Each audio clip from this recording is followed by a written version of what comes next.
actuellement chercheur postdoctoral à l'Université catholique de Louvain-la-Neuve, qui travaille en logique philosophique sur les notions de fondement logique et de pertinence. Il a publié des articles et des chapitres d'ouvrages sur les rapports entre concevabilité et possibilité, la logique de l'imagination, la philosophie de Descartes, ainsi que sur l'improvisation musicale. Et c'est dans le cadre de ses recherches qu'il a dirigé un ouvrage collectif intitulé Language, Evolution and Mind, et la traduction française en 2 volumes des essais de philosophie de la musique de Gerald Levinson, en collaboration avec Clément Cannon. Son exposé s'intitule « Une théorie contrefactuelle de l'essence, aspect logique, métaphysique et épistémologique », et on est très heureux de t'écouter, Pierre, aujourd'hui. Merci Benoît pour cette présentation. Je tiens forcément à remercier Madame le professeur Tiercelin pour son invitation, Alexandre et Madame Sophie Crancier-Rodriguez pour l'organisation de ce colloque qui est vraiment un grand moment, et je tiens aussi à dire à quel point les travaux du GEM sont importants pour moi personnellement, et puis je pense aussi pour toute la communauté de jeunes chercheurs pour qui c'est vraiment très rafraîchissant et c'est très important. Donc, je suis vraiment très heureux et honoré de pouvoir en faire partie et de participer aujourd'hui à ce colloque.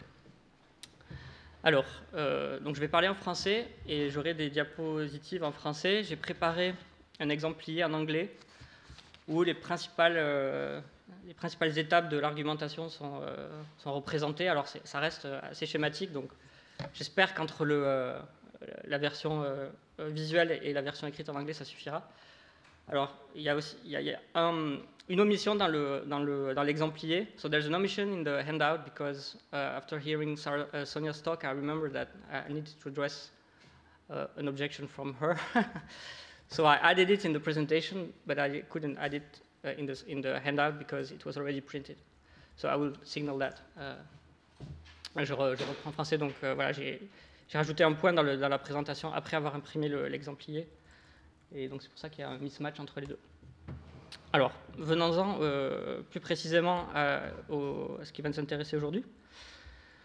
Donc je vais m'intéresser à trois questions au sujet de l'essence. La question métaphysique, alors qu'est-ce que c'est, par exemple, pour le nombre 2 d'être essentiellement un nombre, à des questions de logique, qu'est-ce qu'on peut inférer du fait que 2 est essentiellement un nombre et comment on peut inférer que 2 est essentiellement un nombre, et à des questions épistémologiques, comment on peut savoir que 2 est essentiellement un nombre. Et en fait, ce qui m'intéresse, c'est les relations qu'il y a entre toutes ces questions.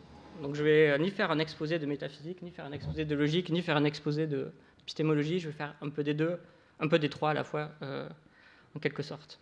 J'espère que ça va au moins vous intéresser partiellement. J'espère que tout le monde y trouvera son compte.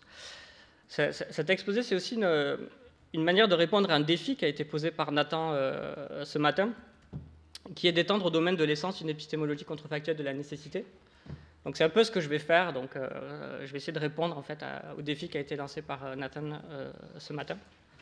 Puis on verra si vous êtes convaincu. Et Nathan me dira s'il est convaincu. Donc au programme, il y a plusieurs choses. Je vais commencer par dire ce qui m'intéresse dans l'épistémologie contrefactuelle de la nécessité. Ensuite, je vais parler un peu d'essence, de nécessité et de contrefactuel. C'est là que je vais présenter la proposition que je veux discuter. C'est vraiment un travail exploratoire en cours, donc ce n'est pas une position que je vais défendre mordicus, mais c'est une proposition que je vais explorer et défendre autant qu'elle peut être défendue. Et puis ensuite, je vais discuter un certain nombre de problèmes qui me paraissent être des problèmes importants, et je vais vous dire qu'est-ce que je pense être la meilleure réponse à chacun de ces problèmes. Et je finirai en bouclant la boucle, en repartant un peu des contre-exemples feiniens, puisque le but, c'est de défendre une épistémologie avec les contrefactuels de l'essence qui soit pas une théorie modale de l'essence, mais qui soit une théorie de l'essence qui accommode les contre-exemples feiniens. En tout cas, qui les évite. Alors, épistémologie contrefactuelle, donc, il y a beaucoup de manières différentes de motiver une épistémologie contrefactuelle des modalités. Ce qui va m'intéresser aujourd'hui, c'est un aspect qui est mis en évidence par Williamson, qui est un des principaux défenseurs de cette approche, qui est que c'est une approche qui est non exceptionnaliste. Donc, pour expliquer cela, on peut essayer de regarder quelles sont les routes principales, je ne prétends pas que ce soit exhaustif, mais les routes principales qui sont décrites dans la littérature pour acquérir une connaissance de la nécessité.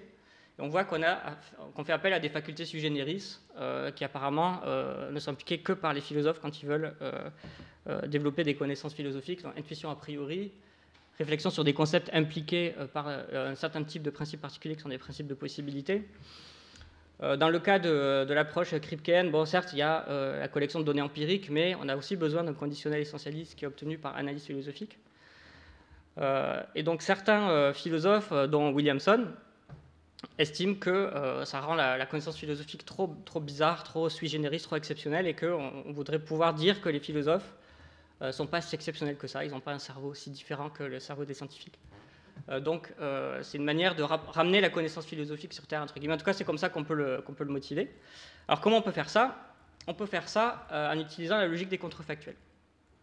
Alors, donc les contrefactuels, vous savez, c'est des conditionnels qui partent d'une hypothèse dont on sait qu'elle est fausse, mais à partir de laquelle on essaie de dériver les conséquences. Et donc c'est quelque chose que j'utilise ce symbole-là pour formaliser le conditionnel contrefactuel. Donc quand vous voyez A implique B, avec ce signe-là, ça veut dire s'il avait été le cas que A, alors il aurait été le cas que B, où on présuppose que A est faux. Donc Williamson, dans son livre de 2007, De philosophie aux philosophies, nous explique qu'il y a deux principes qui semblent a priori plausibles, qui connectent la nécessité et les contrefactuels. Donc si nécessairement, donc la boîte blanche, le carré blanc, c'est le carré de la nécessité, et ça, c'est le signe de l'implication matérielle. Donc, c'est le si alors de la logique classique, c'est-à-dire que c'est vrai dans tous les cas, sauf dans le cas où A est vrai et B est faux. Donc, on a ces deux principes. Le principe N, ou le principe de nécessité, nous dit que si si A nécessite B, alors s'il avait été le cas, s'il avait été le cas que A, il aurait été le cas que B. Le principe de possibilité nous dit que si A implique contrefactuellement B, et si A est possible, alors B doit être possible. Donc le losange, ça signifie la possibilité. Et une fois qu'on accepte ces deux principes, qui semblent plausibles, on peut dériver assez facilement une équivalence entre la nécessité et un certain contrefactuel qui nous dit que si A avait été faux, alors quelque chose d'absurde, quelque chose d'impossible, une contradiction s'en serait suivie. Donc, l'idée, c'est que si on accepte les principes logiques plausibles qui nous conduisent à ça, à chaque fois qu'on a besoin de connaître une affirmation de nécessité, il est suffisant de connaître un contrefactuel. C'est-à-dire, si on veut savoir s'il est nécessaire que A, on suppose que A est faux, on essaie de se demander qu'est-ce qui se passerait si A était faux, et si on arrive à découvrir une contradiction, on se dit ah, alors A doit être nécessaire. Et à partir de là, donc on peut faire ce genre de raisonnement pour justifier la connaissance de certaines nécessités, comme le fait que les vieux garçons sont célibataires ou que l'eau est de composition H2O. Et donc Williamson utilise ça précisément pour défendre l'idée qu'on peut avoir une épistémologie des modalités non exceptionnalistes grâce à ces contrefactuels, puisqu'on fait la connaissance modale, on fait de la connaissance de la nécessité un cas particulier de la connaissance contrefactuelle, et la connaissance contrefactuelle, c'est quelque chose qui est assez commun, on utilise des contrefactuels tous les jours, donc ça rend la connaissance de la nécessité moins bizarre, moins exceptionnelle, moins, voilà. Ça la replace sur Terre, en quelque sorte, on pourrait dire. Donc, je ne vous cache pas qu'il y a tout un tas de questions qui se posent pour cette théorie de la connaissance modale, donc je ne vais pas faire comme si elle était vraie et qu'il n'y avait pas de problème. Mais je ne vais pas chercher à la défendre mordicus dans le cas de la nécessité. Donc, par exemple, pour évaluer des contrefactuels, souvent on utilise des connaissances d'arrière-plan. Donc, de quelles connaissances d'arrière-plan on a besoin? Est-ce qu'il n'y a qu'une seule forme de contrefactuel? Est-ce qu'on les évalue de la même manière? Donc il y a tout un tas de questions qui se posent. Je ne vais pas les traiter dans le détail. Je vais supposer que cette approche est une approche qui est séduisante, qui est attractive, précisément parce qu'elle a cette propriété de rendre la connaissance de la nécessité non exceptionnelle, de la replacer sur Terre, de lui remettre les pieds sur Terre. Et la question qui vient après, c'est est-ce qu'on peut utiliser le même genre de stratégie pour faire l'épistémologie de l'essence, qui, à mon avis, est confrontée un peu au même genre de difficultés. Comment est-ce qu'on peut mettre l'épistémologie de l'essence, on peut lui remettre les pieds sur Terre? À mon avis, c'est une question qui se pose a fortiori au sujet de l'essence, peut-être encore plus qu'au sujet de la nécessité. Donc voilà, voilà un peu le programme. Alors, il y a une manière assez simple de réaliser ce programme, c'est d'adopter une théorie modale de l'essence. Parce que forcément, si vous considérez que si vous pouvez réduire le concept d'essence, vous pouvez expliquer intégralement le concept d'essence à partir du concept de nécessité, alors vous n'avez plus rien à faire. Votre logique des contrefactuels vous donne la logique de la nécessité, qui vous donne la logique de l'essence, et donc votre épistémologie des contrefactuels vous donne l'épistémologie de la nécessité et l'épistémologie de l'essence d'un coup. Le problème, c'est que on a de fortes raisons de penser, en tout cas si on est convaincu par les contre-exemples de Kitt-Fine, que cette théorie modale de l'essence est incorrecte. Donc, comme vous savez, donc là, je pense que c'est des choses qu'on a un peu rebattues durant ces journées, où vous avez plusieurs manières de présenter cette théorie modale de l'essence. Vous avez une version existentielle où on dit que X est essentiellement P si et seulement si il est impossible que X existe sans être P. Et là, vous avez un contre-exemple immédiat qui fait que ça rend l'existence essentielle. Donc, surtout, ça rend l'existence nécessaire. Et ça, c'est quelque chose qui pose problème. Il y a une deuxième théorie modale de l'essence qui est la version catégorique, où on enlève cette condition d'existence. On dit simplement que X est P essentiellement si et seulement si il est impossible que X ne soit pas P, donc s'il est nécessaire que X soit P. Et là, Fine a invoqué 3 contre-exemples célèbres. Si on prend par exemple la propriété pour S d'être telle que, pour Socrate d'être telle que 1 plus 1 égale 2, c'est nécessaire, mais intuitivement, ce n'est pas essentiel à Socrate. Le fait d'être distinct de la tour Eiffel, c'est intuitivement nécessaire, mais intuitivement pas essentiel à Socrate. Le fait d'appartenir à l'ensemble unique, l'ensemble singleton qui contient Socrate, uniquement Socrate, ça a l'air d'être nécessaire, mais pas essentiel à Socrate. Donc pour toutes ces raisons-là, on rejette la théorie modale de l'essence. Alors, si on prend maintenant le point de vue du logicien, on voit qu'il y a une règle logique très simple en fait, qui permet de générer ces contre-exemples et en fait tout un tas de contre-exemples, qui consiste simplement à voir que si on prend n'importe quelle proposition nécessaire, donc il n'est nécessaire que A, on peut inférer qu'il est essentiel à S que A pour n'importe quel S. Donc c'est une manière d'introduire la nécessité. Finalement, c'est juste qu'une manière d'appliquer la définition de la théorie modale de l'essence sous sa forme catégorique. Et on voit que tous les contre-exemples satisfont ce schéma. 1 plus 1 égale 2, c'est une nécessité. Et donc, ce qui est problématique, c'est qu'on introduit donc, dans la conclusion de la règle d'inférence une référence à une entité S qui n'est pas forcément concernée par la proposition qui est dans la prémisse. Donc, c'est précisément la raison pour laquelle on a le premier contre-exemple. Mais comme tous les autres contre-exemples aussi partent de nécessité, c'est un schéma qui est vraiment problématique. Donc une manière d'éviter les contre-exemples faniens, c'est de restreindre en fait cette règle. Alors il y a plusieurs leçons possibles à tirer de ce genre de contre-exemple, et je ne prétends pas à l'originalité en disant ça. Donc la leçon radicale, c'est consiste à dire forcément que la nécessité n'a rien à nous apprendre au sujet de l'essence.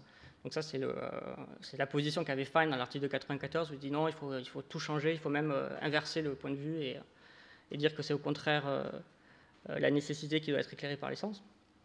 Alors c'est une leçon qu'on peut en tirer, mais c'est une leçon qui est peut-être pas forcément, qui est radicale, injuste, qui est trop radicale en fait, de manière non nécessaire. On peut dire que la nécessité seule n'a rien à nous apprendre au sujet de la nécessité, mais on peut dire que c'est la nécessité plus qu'autre chose. Et donc il y a une famille de... Et ça, on peut s'en rendre compte si on part de la phrase qui exprime l'intuition qui est à la base des théories modales de l'essence. C'est une phrase que j'ai traduite directement de l'article de Fine, qui dit que X est essentiellement P si et seulement si X doit avoir P pour être... X est essentiellement P si et seulement si X doit avoir P pour être l'objet qu'il est. Et donc là, on a une intuition qu'il est question de nécessité, mais il est aussi question d'identité. Et une manière de restreindre les propriétés qui voient, de colmater la théorie modale de l'essence, c'est d'ajouter une restriction qui fait que les propriétés qu'on va considérer sont des propriétés qui ont à voir avec qui est Socrate ou quelle entité est Socrate. Donc par exemple, peut imaginer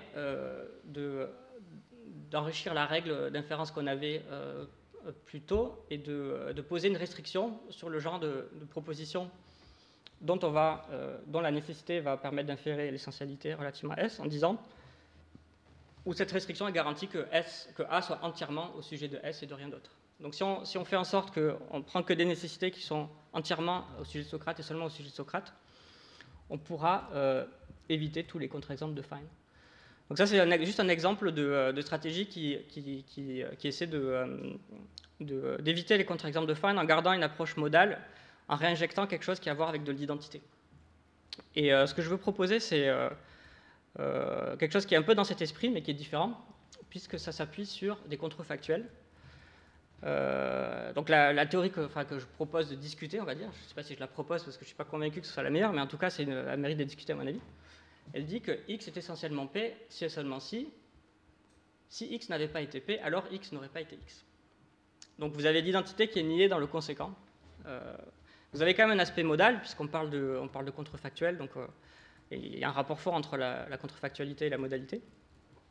Et comme on a une épistémologie des contrefactuels, on va pouvoir utiliser cette épistémologie des contrefactuels pour faire l'épistémologie de l'essence, mais on n'est pas immédiatement confronté aux problèmes initiaux de la théorie modale de l'essence.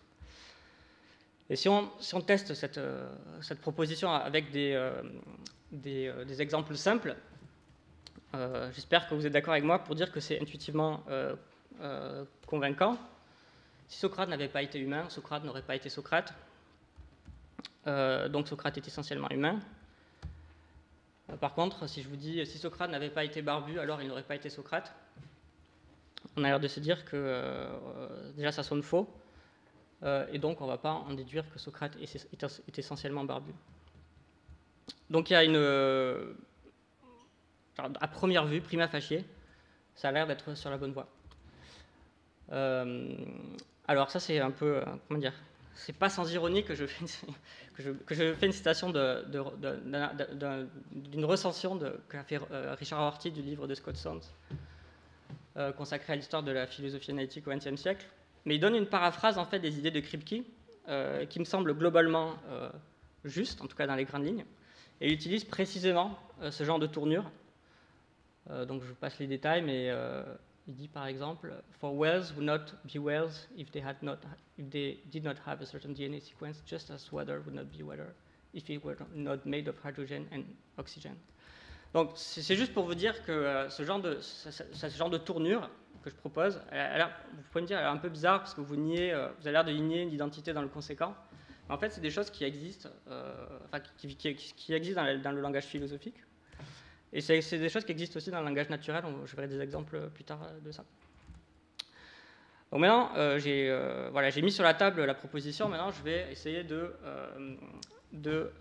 discuter les difficultés et d'y répondre. Donc la structure de ma présentation, c'est un problème et une réponse, quoi. Et c'est maintenant que j'aborde le problème soulevé par un article de 2011 de Sonia Rocaroyes, qui à mon avis est probablement le souci majeur du point de vue épistémologique, alors que les autres problèmes, c'est des problèmes qui sont vraiment à l'interface entre logique et épistémologie. Là, c'est vraiment le problème épistémologique pur, on va dire, qui est le plus sensible. Donc Williamson,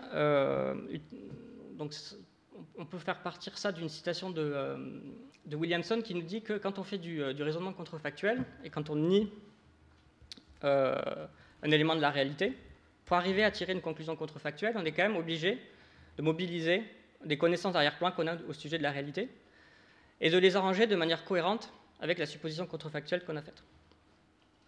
Et le problème, c'est que pour pouvoir faire ce genre de raisonnement, il y a des choses qu'on a besoin de garder et des choses qu'on a besoin d'éliminer. Alors, des choses qu'on va éliminer en éliminant l'élément de la réalité qu'on a nié. Il y a des choses qu'on va garder parce qu'on en a besoin comme des prémices auxiliaires pour dériver la conclusion contrefactuelle. Et la question c'est, par exemple, si on fait le raisonnement au sujet de l'or, on se dit, que se passe-t-il si on nie que... si on dit, voilà, que se serait-il passé si l'or n'avait pas été l'élément de nombre atomique 79, de numéro atomique 79, Est-ce que ça aurait été encore de l'or? Si on veut répondre que ce n'est pas de l'or, probablement qu'on a besoin d'utiliser comme prémisse quelque chose comme une connaissance préalable ou présupposée du fait qu'il est essentiel à l'or d'avoir le numéro atomique 79. Donc si pour évaluer correctement les contrefactuels, on a besoin déjà d'avoir de la connaissance essentielle, ça ne va pas nous aider en fait de faire l'épistémologie de l'essence avec des contrefactuels, puisqu'on va juste expliquer quelque chose dont on a déjà besoin. Donc je pense qu'on peut reconstruire l'argument de Sonia de cette manière-là. Donc premièrement, pour que notre évaluation d'un contrefactuel conduise à de la connaissance, il nous faut maintenir fixe l'effet constitutif.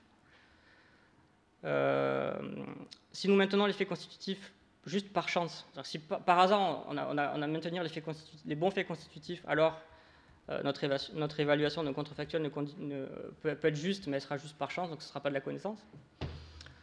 Par conséquent, nous devons connaître quels sont les faits constitutifs pour connaître les contrefactuels. Or, les faits essentiels sont des faits constitutifs. Donc, pour connaître les faits essentiels, on a besoin de connaître les faits essentiels pour connaître les contrefactuels. Et donc, le bénéfice épistémologique des contrefactuels pour la connaissance de l'essence est nul. Voilà. Donc, ça, c'est la conclusion la plus radicale qu'on peut essayer de tirer de cet argument. Alors, bon, c'est un argument, je pense que c'est un argument assez fort. Je pense que le point faible, donc le maillon faible dans cette chaîne argumentative, c'est celui qui va de si on maintenait l'effet constitutif par chance, alors notre évaluation ne serait pas une connaissance. Ça, je pense que c'est quelque chose qu'on peut accepter. Mais l'inférence que Sonia va en tirer, c'est que, par conséquent, il faut qu'on connaisse l'effet constitutif. Il faut qu'on sache quels sont les faits constitutifs, quels sont les faits qui ne sont pas constitutifs. Et à mon avis, donc je ne veux pas nier que si on les connaît, effectivement, ça va nous aider à ce que nos raisonnements contrefactuels conduisent à de la connaissance. Mais ça ne me paraît pas sûr que le rapport qu'on doit avoir avec le fait de fixer les bons faits constitutifs soit vraiment quelque chose qui procède de la connaissance. Il suffit que nous ayons une disposition fiable à maintenir les bons faits constitutifs. Donc, je pense que donc, le fait d'avoir une disposition fiable à maintenir les bons faits constitutifs, ça évacue le fait qu'on les connaît par chance, mais ça ne suppose pas qu'on ait une connaissance propositionnelle de la forme. Il est essentiel alors d'avoir l'élément atomique 79. Et donc c'est à ce moment-là, si vous voulez, que j'ai envie de sortir de l'argument de Sonia et de maintenir l'idée qu'on produit une connaissance essentielle nouvelle lorsqu'on fait un raisonnement contrefactuel. Alors, on peut répondre qu'on a toujours quand même besoin de savoir quelque chose, au moins implicitement, de l'essence de l'or, pour faire le raisonnement contrefactuel de Williamson. Mais ça reste, c'est pas forcément une connaissance propositionnelle, on n'est pas obligé d'avoir le concept d'essence, on n'est pas obligé d'avoir des croyances de la forme. Ça fait partie de l'essence de l'or d'avoir le numéro atomique. C'est juste qu'on a la bonne disposition à considérer que c'est quelque chose qui est plus central à l'or que, par exemple, la couleur de l'or ou les apparences de l'or. Pour essayer de vous convaincre que l'argument de Sonia n'est pas irrésistible, je pense que les raisons pour lesquelles on peut être tenté de considérer qu'on a besoin de connaître ce genre d'informations au sens fort du terme pour faire le raisonnement contrefactuel, ça provient d'une image biaisée de la logique du raisonnement contrefactuel. Donc il y a une manière de présenter le raisonnement contrefactuel qui est la première manière dont ça a été fait, notamment par les gens comme Goodman dès les années 50, qui était une théorie métalinguistique. C'est-à-dire que pour expliquer ce que c'est qu'un raisonnement contrefactuel valide, on va essayer de le traduire dans un raisonnement déductivement valide dans lequel on va insérer les prémices manquantes. Il y a des conditions sur les prémices qu'on doit insérer, elles doivent être notamment cotenables. C'est une raison pour laquelle ce programme n'a pas bien marché, parce qu'on n'arrivait pas à définir la notion de cotenabilité. Et donc, si on se dit que le raisonnement contrefactuel, c'est ça, on se dit que pour connaître B à l'arrivée, on a besoin de connaître toutes les prémices. Mais d'une part, quand on fait du raisonnement contrefactuel, on ne fait pas ça, on n'a pas toutes les prémices à l'esprit lorsqu'on raisonne contrefactuellement. Et si on demandait de les avoir toutes à l'esprit et de les connaître, alors on ne pourrait pas rendre compte du caractère facile du raisonnement contrefactuel, parce qu'il y a beaucoup de raisonnements contrefactuels qu'on fait au sujet du comportement des objets concrets qui reposent sur des lois physiques. Or, on n'est pas obligé de connaître toute la physique pour faire de manière fiable ce genre de raisonnement contrefactuel. Donc si on demandait qu'il faille connaître toutes ces prémices-là pour connaître la conclusion d'un raisonnement contrefactuel, on n'aurait pas de de connaissances contrefactuelles faciles, et ça, ce serait quelque chose qui serait, je pense, difficile à nier, ce serait un coup très fort pour l'approche de Sonia. Je ne pense pas qu'elle veuille nier qu'on ait de la connaissance contrefactuelle facile. Donc en gros, pour résumer, je ne pense pas que la question de la circularité elle soit... donc si je veux être, si je veux être maximalement charitable avec Sonia, je vais dire qu'il y a quelque chose comme un problème de circularité. Alors qu'on a besoin de connaître on a besoin de connaître peut-être au mieux implicitement quelque chose au sujet de l'essence de l'or ou de l'identité de l'or, mais ce n'est pas quelque chose comme une connaissance propositionnelle de l'essence. Donc, quand je fais un raisonnement contrefactuel qui me conduit à conclure qu'il fait partie de l'essence de l'or d'être de numéro atomique 79, il y a un véritable gain épistémologique. Alors, on peut dire peut-être que c'est un gain qui est pas... On n'est pas passé de connaissance non essentielle à de la connaissance essentielle. Peut-être qu'on n'a fait que révéler de la connaissance d'essence, mais en tout cas, on est parti d'un état où on n'avait pas la connaissance propositionnelle selon laquelle il est essentiel alors d'avoir cette propriété. Pardon, on est passé d'un état où on n'avait pas cette connaissance à un état où on l'a, et ça, c'est un gain épistémique. Donc ça, c'est, je pense, un premier problème qu'il me fallait évacuer pour que ce genre d'approche puisse vraiment démarrer, quoi. Maintenant, il y a un certain nombre de problèmes qui paraissent peut-être moins centraux, mais qui ont à voir avec des questions de logique. Donc c'est là le moment où la logique intervient avec l'épistémologie, qui a à voir avec le problème des contre-possibles. Donc les contre-possibles sont des contrefactuels dans lequel l'antécédent est faux, et non seulement faux, mais impossible. Par exemple, si Socrate avait été philosophe et non philosophe, alors qu'est-ce qu'on conclut de ça? Ça, c'est un contre-possible. Et donc, c'est des questions forcément que les logiciens sont posées, et il y a deux points de vue opposés. Le point de vue orthodoxe, c'est que tous les contre-possibles sont vrais de manière vide, et la position hétérodoxe, qui revient en force, qui a un nombre d'adhérents croissant ces derniers temps, consiste à dire que non, certains contre-possibles peuvent être faux. Donc je vais expliquer ça rapidement avec des exemples. Donc on sait tous que c'est impossible de faire la quadrature du cercle. Donc si je dis, si Descartes avait réussi la quadrature du cercle, Hobbes aurait été jaloux. Et c'est quelque chose que j'ai envie d'accepter, puisque je sais que Hobbes a passé beaucoup de temps à essayer de faire la quadrature du cercle, il n'est pas arrivé. Donc on me dit que si jamais Descartes y était arrivé, il aurait été jaloux. Donc c'est quelque chose auquel je peux adhérer. D'un autre côté, si je dis si Descartes avait réussi la quadrature du cercle, alors les ours des Pyrénées auraient été impressionnés. Ça, j'ai envie de dire non. Enfin, les ours des Pyrénées, jusqu'à preuve du contraire, ils n'en ont rien à faire de savoir si Descartes réussit ou pas la quadrature du cercle. Donc c'est quelque chose que j'ai envie de nier. Du point de vue orthodoxe, il n'y a pas de différence en fait entre les deux. Tous les deux sont vrais de manière triviale parce que partir d'une supposition impossible, c'est la porte ouverte à déduire tout ce qu'on veut. Donc on peut déduire tout ce qu'on veut, ce sera toujours vrai.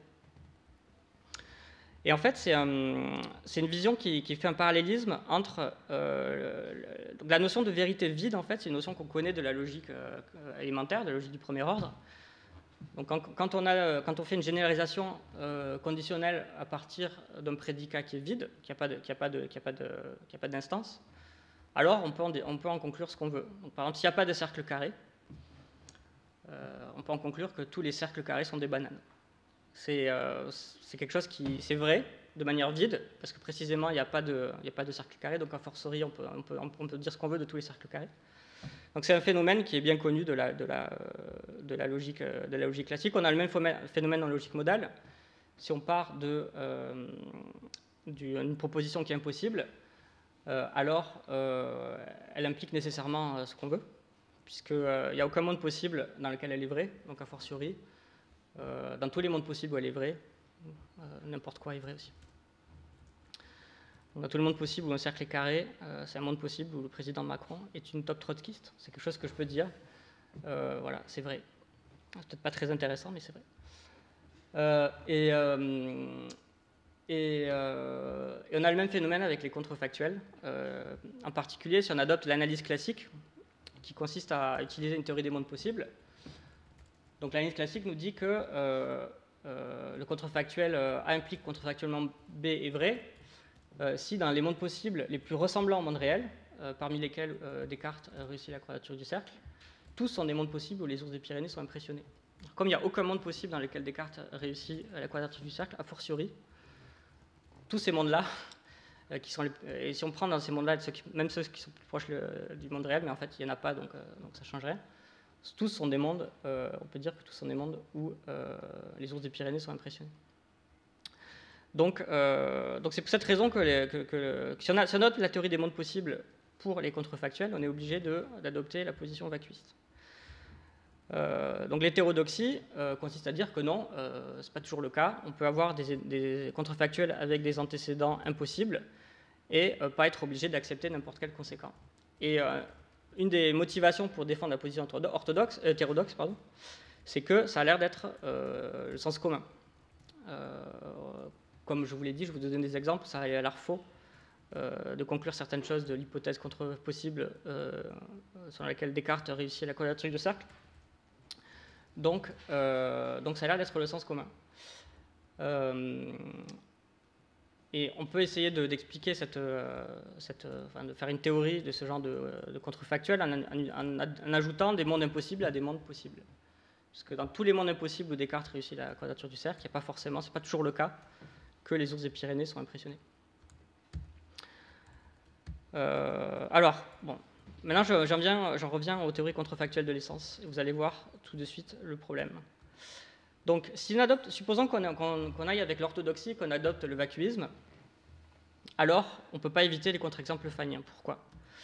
Parce qu'en fait, il y a une suite logique, il y a un raisonnement logique assez simple qui nous permet de reconstruire la règle qui nous fait passer d'une nécessité arbitraire à l'essentialité de cette proposition pour un objet arbitraire. Et donc le raisonnement il est là, si jamais vous n'êtes pas convaincu a priori, donc ça c'est nécessaire. Donc on suppose que A est nécessaire, donc il est impossible que A soit faux. Donc s'il est impossible que A soit faux, par vacuité on peut en déduire que s'il n'avait pas été le cas que A, alors S aurait été différent de S, puisqu'on peut déduire ce qu'on veut. Et donc là ça nous autorise par la théorie contrefactuelle de l'essence à dire qu'il est essentiel à A que S. Or, pour déduire ça, on est parti de cette hypothèse-là. Donc on reconstruit la règle d'inférence. Donc, si vous voulez être contrefactualiste au sujet de l'essence et que vous êtes orthodoxe au sujet de la logique des contrefactuels, vous ne pouvy pas éviter les contre-exemples feiniens. Donc ça, c'est un premier problème. Et puis il y a un problème qui est peut-être encore plus grave, c'est que comme vous voulez faire une épistémologie, vous voulez jouer ce jeu d'avoir une épistémologie des contrefactuels qui vous donne l'épistémologie de la nécessité et l'épistémologie de l'essence, vous avez envie de pouvoir garder ces choses-là, qui étaient centrales pour avoir l'équivalence entre la nécessité et les contrefactuels. Vous n'avez surtout pas envie de perdre eux, parce que si vous perdez eux, toute votre approche, en fait, elle perd son intérêt. Or, si vous acceptez n, vous êtes obligé d'accepter le vacuisme. Et là, il y a un petit raisonnement très simple aussi. Si vous partez d'une impossibilité, il n'est pas possible que A, la logique modale, avec des hypothèses très faibles, vous pouvez conclure qu'il est nécessaire que A implique B. C'est le même phénomène de vacuité qu'on a vu un peu plus haut. Et donc à partir de là, si vous appliquez N, vous pouvez en conclure que A implique contrefactuellement B. Et donc vous retrouvez le vacuisme.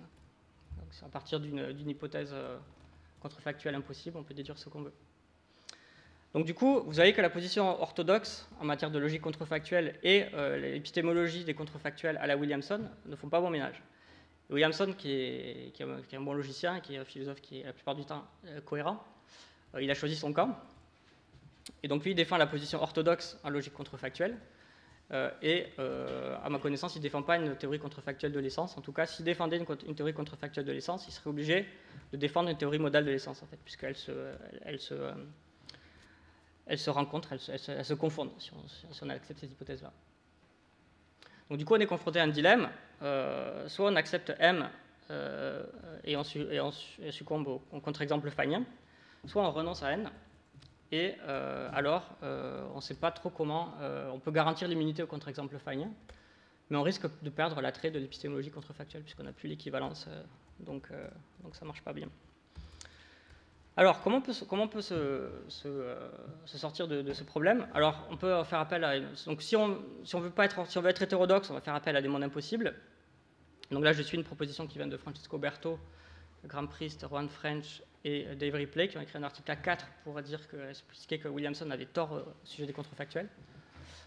Donc c'est un article ad hominem contre Williamson, où il propose une théorie des contrefactuels qui fait le travail, au sens où, donc si vous évaluez vos contrefactuels dans des mondes impossibles, si vous introduisez, vous avez dans votre sémantique, si vous introduisez l'absurde de telle manière qu'il est vrai dans tous les mondes impossibles et seulement dans les mondes impossibles, et si vous acceptez l'hypothèse supplémentaire qu'aucun monde impossible ne ressemble plus au monde réel qu'au monde possible, c'est-à-dire que quand vous partez d'une hypothèse possible, elle ne peut pas vous amener dans des mondes impossibles. Ça paraît intuitivement possible. C'est quelque chose qui a été discuté. Il y a des gens qui ne sont pas d'accord avec ça, mais il n'y a pas de consensus. C'est un peu contre-exemple contre contre-exemple. En tout cas, si vous acceptez ça, et ça a l'air, c'est pas absurde de les accepter, alors vous pouvez garantir E, puisque en fait le falsum va vous donner n et le falsum va vous donner n et sic va vous donner p. Donc ça c'est je ne vais pas rentrer dans les détails parce que j'ai envie de parler de beaucoup d'autres choses, mais il y a une manière de sécuriser l'équivalence sans avoir n en fait. Enfin, sans avoir n sous cette forme-là. On peut... excusez-moi, je me suis mal exprimé. Le rôle que faisait n dans l'approche de Williamson, il peut être remplacé par l'assomption à propos de l'absurde, et le rôle que jouait p peut être remplacé par sic. Et donc vous sécurisez votre équivalence, donc vous pouvez faire ce que vous voulez, mais en plus vous avez des contrefactuels, des contre-possibles qui ne sont pas vides, qui ne sont pas vrais de manière vide, quel que soit le conséquent. Néanmoins, leur logique elle ne marche pas pour une raison qui ce coup-ci a plus à voir avec la logique de l'essence. Donc ça c'est le moment où la logique des contrefactuels intervient avec la logique de l'essence. Donc il y a une logique, il y a une règle d'inférence en logique des contrefactuels qui est une règle controversée, qui est le principe de simplification des antécédents disjonctifs. Donc lorsque vous partez d'une hypothèse qui est une disjonction et que vous arrivez à une certaine conclusion de manière contrefactuelle, en général, en tout cas intuitivement, ça paraît correct de dire que ça marche si on a juste une des deux conjonctions qui est valide. Donc là j'ai un exemple intuitif qui est censé véhiculer l'intuition. Donc si Materazzi n'avait pas provoqué Zidane, ou Zidane n'avait pas répondu, alors la France aurait 3 étoiles sur son maillot, puisqu'elle aurait gagné la finale en 2006 contre l'Italie. Mais si on accepte le premier, en général, on va aussi accepter le second, qui est que si Materazzi n'avait pas provoqué Zidane, alors la France aurait gagné aussi. De la manière, si Zidane n'avait pas répondu, ça a l'air d'être une conséquence logique de A. Et ça, c'est quelque chose qui vous est donné par cette règle. Et le problème, c'est que c'est une règle qui n'est pas garantie par la théorie des mondes impossibles. Elle n'est pas garantie par la théorie des mondes possibles, elle n'est pas garantie par la théorie des mondes impossibles. C'est une des objections qui a été faite très tôt à la théorie des mondes possibles au sujet des contrefactuels. Ça a été fait par Kit Fine dans sa recension du livre de David Lewis, dès 1975. Et donc, alors pourquoi c'est problématique ? C'est problématique parce qu'on a besoin de cette règle pour sécuriser un principe qui me paraît être un principe assez évident, en tout cas extrêmement plausible de la logique de l'essence, qui est l'élimination de la conjonction. Donc si c'est essentiel, excusez-moi, il me manque des parenthèses, donc le A et B, la conjonction doit être considérée comme en entièreté gouvernée par l'opérateur d'essentiel. Donc s'il est essentiel à Socrate d'être à la fois animal et rationnel, alors a fortiori il est essentiel à Socrate d'être animal. Donc ça, c'est ce que vous donne, c'est le genre d'inférence qui est autorisé par ce que j'ai appelé SEC, donc la simplification des essentiels conjonctifs. Donc c'est un peu pompeux, mais il faut bien donner un nom à ces règles d'inférence. Et donc, pour déduire cette règle d'inférence, vous avez besoin d'utiliser à cet endroit-là l'élimination des antécédents disjonctifs. Donc pour avoir une logique... Donc, si vous voulez suivre le programme contrefactuel au sujet de l'essence, vous avez besoin d'être sûr que votre logique contrefactuelle vous donne automatiquement une logique de l'essence. Vous avez envie d'être sûr que votre logique de l'essence elle a les bonnes propriétés. Pour qu'elle ait les bonnes propriétés, il faut qu'elle ait cette règle d'inférence. Donc si elle n'a pas cette règle d'inférence, ça pose un problème. Or, ce n'est pas facile de garantir ça quand on a une théorie des mondes impossibles. Et du coup, Pour ça, il faut utiliser une autre type de sémantique, qui est la sémantique des vérifacteurs, qui a été développée par Kitfind précisément pour régler le problème de la simplification des antécédents disjonctifs.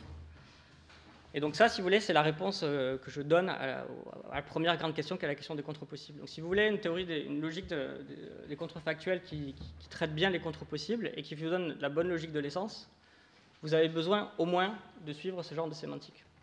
Alors ça, c'est le sujet pour un autre papier que je suis par ailleurs en train d'écrire. Donc je ne vais pas forcément vous en dire plus, je peux répondre à des questions si vous en avez sur l'aspect technique. Mais c'est la solution à ce problème-là. Le troisième problème important, ça a à voir avec la contre-identité. Donc là, on va regarder plutôt les conséquents de nos contrefactuels, des contrefactuels qui vont nous aider à définir l'essence. Donc l'exemple que j'ai pris, c'est si Socrate n'avait pas été humain, il n'aurait pas été Socrate. Okay, on a envie de dire très bien, mais qu'est-ce qu'on veut dire quand on veut dire que Socrate n'aurait pas été Socrate? Est-ce que ça veut dire qu'il y a un monde impossible dans lequel Socrate n'a pas la relation d'identité à lui-même? Et c'est quelque chose c'est un problème qui est d'autant plus, qui apparaît de manière d'autant plus vive en fait quand on essaie de faire la formalisation logique, puisqu'il arrive un moment où on est obligé d'avoir soit un monde possible, soit un état possible, qui va devoir falsifier Socrate est identique à Socrate. Et là, on se demande, mais comment, enfin, de quel genre de situation on a besoin et quel sens ça a. Donc ça, c'est un problème important. Qu'est-ce qu'on veut dire dans ces cas-là? Et en particulier, si vous suivez l'heuristique, qui est celle de toute la plupart des théories contrefactuelles, donc l'idée, c'est qu'on part d'une supposition contrefactuelle, donc on imagine une situation ou un monde ou un état, possible ou impossible, dans lequel l'antécédent est vérifié, d'une certaine manière. On veut vérifier que le conséquent l'est aussi. Sauf que là, pour vérifier l'antécédent, on a besoin de Socrate, puisqu'on a besoin de vérifier que Socrate n'est pas humain. On a besoin de vérifier aussi qu'il n'est pas Socrate. Donc on a à la fois Socrate qui n'est pas Socrate. C'est difficile de savoir exactement ce qui se passe. Et c'est ce que j'appelle le problème des contres identiques. Alors, on peut présenter ça sous forme de dilemme. Donc si Socrate n'est pas Socrate dans la situation contrefactuelle, alors l'antécédent du contrefactuel ne peut pas être évalué, puisqu'on a besoin d'avoir Socrate lui-même. En même temps, si Socrate est Socrate dans la situation contrefactuelle, alors la théorie contrefactuelle implique que Socrate n'a aucune propriété essentielle, puisque pour toucher une propriété essentielle de Socrate, il faut arriver à une situation où Socrate n'est pas Socrate.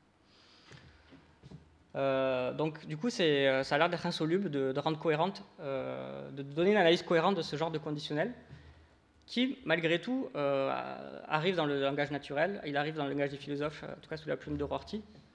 Donc, il y a un défi, en quelque sorte, à rendre compte de tout ça. Et en fait, la solution, c'est de faire appel à la théorie des contreparties. Donc, c'est une théorie que j'utilise ici dans son application sémantique. Pour ce qui est des conséquences, de ces conséquences métaphysiques, j'ai envie de dire, c'est encore une autre question, mais l'usage que je vais en faire, c'est celui d'un sémanticien qui chercherait à utiliser cette théorie pour formaliser ce genre de conditionnel. Donc l'idée de base de la théorie des contreparties, c'est que les individus occupent une situation unique dans un monde possible, ils n'existent que dans un seul monde possible. Et lorsqu'on évalue une hypothèse contrefactuelle au sujet de Socrate, donc on ne va pas voir littéralement une situation alternative où il y a Socrate qui fait autre chose. On va voir une situation alternative où il y a un autre individu qu'on va prendre comme un représentant de Socrate ou comme une contrepartie de Socrate. Et si cette contrepartie fait telle ou telle chose, on va dire que Socrate aurait fait telle ou telle chose s'il avait été dans cette situation.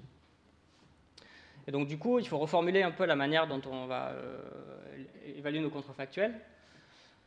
Par exemple, donc si on a une phrase A qui est au sujet de petit a et une phrase grand B qui est au sujet de petit t, donc l'évaluation, donc on impose un changement qui garantit il faut qu'on ait un changement qui garantit, il faut que pour tout changement qui garantisse que A ait une contrepartie A' vérifiant exactement grand A, il faut que ça garantisse que grand B soit vérifié.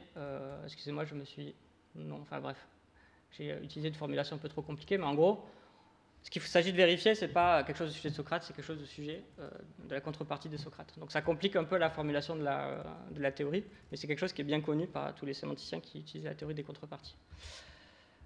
En fait, pour que ça marche vraiment, il faut utiliser une version un peu plus particulière de la théorie des contreparties, qui est la théorie des contreparties multiples, qui permet d'associer des relations de contreparties différentes à un même terme singulier.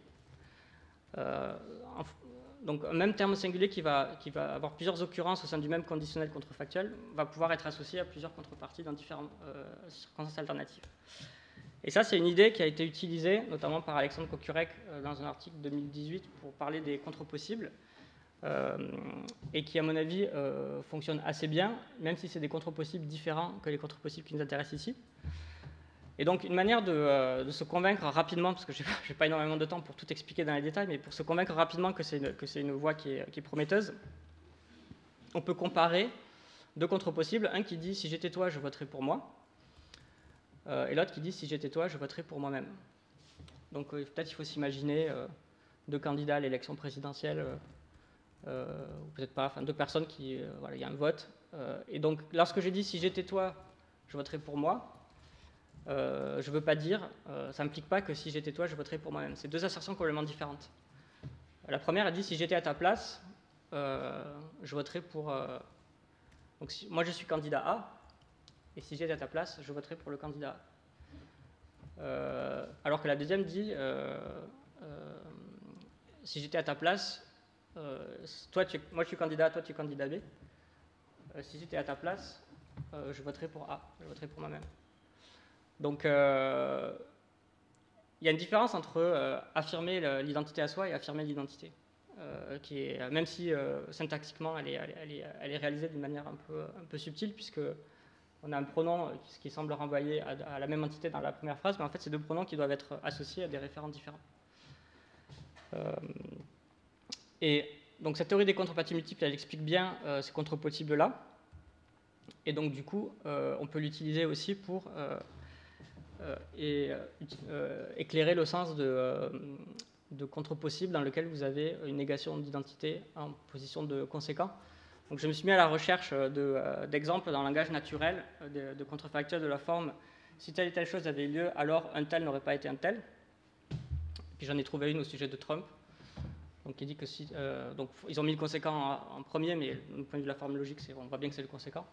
Donc Trump ne serait pas Trump s'il ne s'était pas fait une arme de la peur la plus profonde de l'homme blanc, celle de devenir une minorité. Donc c'est pas moi qui dis ça, c'est The Independent. Mais voilà, les journalistes de The Independent comprennent ce genre de tournure, et ce qu'ils veulent dire, c'est bien sûr, c'est pas que dans cette situation-là, Trump aurait eu la propriété métaphysiquement très bizarre de perdre la propriété d'être identique à soi-même, qui est une chose que tous les objets possibles, jusqu'à preuve du contraire, possèdent. Ce qu'on a perdu, c'est le fait que Trump ne ressemble pas à lui-même. Trump perd un trait. Alors, je n'ai pas envie de dire que c'est un trait qui lui est essentiel, parce que je ne sais pas si c'est essentiel à Trump. En tout cas, c'est peut-être essentiel à la personnalité politique de Trump. Et c'est ce que voulait dire, je pense, le journaliste de The Independent. Et ça, c'est quelque chose dont on peut rendre compte en appliquant la théorie des contreparties multiples. Donc, l'idée, c'est qu'on va voir une situation contrefactuelle dans laquelle on met un individu qui ne se fait pas une arme de la peur la plus profonde de l'homme blanc. Voilà. Et après, on se demande si cet homme-là, c'est vraiment une contrepartie de Trump. Est-ce que c'est quelqu'un qui ressemble vraiment à Trump? Et on dit, bah non. Et donc on conclut voilà, que ça n'aurait pas été Trump. En revanche, si on utilise le même exemple et on remplace ne serait pas Trump par ne serait pas identique à soi, là, du coup, on évalue quelque chose de différent, et là, ça paraît faux. Donc, du coup, il reste, que cette... donc là, j'ai expliqué qu'en faisant des distinctions entre des relations de contrepartie, on arrive à rendre cohérente l'analyse de ce genre de phrase, mais ça ne nous explique pas de quelle relation de contrepartie on a besoin pour que ça marche dans le cas de l'essence. Et là, je n'ai pas beaucoup de temps, mais en gros, l'idée, c'est que quand on évalue pour Socrate en position d'antécédent, si Socrate n'avait pas été humain, on a une relation de contrepartie qui n'est pas contrainte, c'est-à-dire on peut prendre n'importe quel objet, ce n'est pas le problème. En revanche, lorsqu'on interprète Socrate en position de conséquent, on a besoin d'une contrepartie de Socrate lui-même qui respecte l'identité de Socrate. Alors, je n'ai pas le temps de le défendre dans le détail, mais si vous avez peur du fait que la contrepartie est libre et non contrainte dans l'antécédent, vous pouvez peut-être plus vous convaincre que l'analyse fonctionne aussi si vous remplacez le nom propre de Socrate par une variable. En fait, peu importe que ce soit Socrate ici dont on parle dans l'antécédent, c'est quelque chose que ce soit, ou quelque personne que ce soit, si ça n'avait pas été humain, alors ça n'aurait pas pu être Socrate, parce que c'est censé être le cas d'être humain. Donc quelque part, quand on dit si Socrate n'avait pas été humain, alors Socrate n'aurait pas été Socrate, c'est comme si on instanciait par Socrate cette forme-là. Donc du coup, je vais boucler la boucle, je pense qu'il ne me reste plus beaucoup de temps, en essayant de voir comment cette théorie contrefactuelle de l'essence gère les contre-exemples feiniens, puisque c'était un peu le but qu'on s'était donné, d'arriver à leur en donner un traitement correct. Donc si Socrate n'avait pas existé, Socrate n'aurait pas été Socrate, ça paraît être faux, puisque... enfin bon, ça dépend vraiment il y a une question, comment dire, technique de savoir comment on connecte l'existence à la nécessité.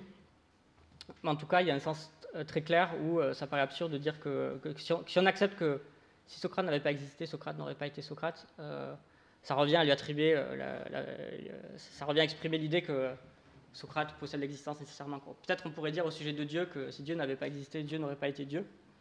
Et ça marche parce que Dieu existe nécessairement. J'ai envie de dire s'il existe. Mais dans le cas de Socrate, on n'a pas envie d'affirmer ça. Donc du coup, je pense que on évite le problème de la théorie modale à ce niveau-là.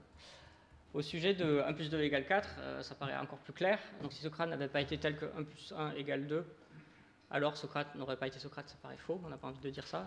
Il aurait pu très bien rester lui-même, rester Socrate, même si on change les maths, on ne change pas Socrate. Donc jusque-là, ça va.